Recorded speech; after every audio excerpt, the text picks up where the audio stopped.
যারা আমার video regular দেখো তারা তো জানোই আমি তোমাদের সঙ্গে একটি জুয়েলারি সিরিজ শেয়ার করছি। আর এই সিরিজের প্রত্যেকটা এপিসোডে আমি নিজের হাতে বিভিন্ন ধরনের গয়না বানিয়ে তোমাদের সঙ্গে শেয়ার করব। তো আজকে সেই এপিসোডের 7 নম্বর পর্ব। তো যাই হোক, আজকের ভিডিওতে তোমাদের সঙ্গে শেয়ার করব একদম সিম্পল একটা কানের বসা। এই ধরনের কানের বসা আমি এর আগে কখনো বানাইনি।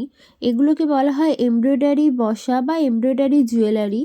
তো যাই হোক, প্রথমবার বানাচ্ছি, হয়তো ফিনিশিং খুব একটা ভালো আসেনি, কিন্তু নিজের হাতে বানানো তাই যথেষ্ট সুন্দর হয়েছে বলে আমি মনে করছি। আর তোমাদের কাছে ভিডিওটা কেমন লাগছে কমেন্টে জানাতে পারো। এবার কাজের কথায় আসি। তো এখানে এই কাজটি করতে আমার লাগছে সুতির কাপড় আর ডলি সুতো।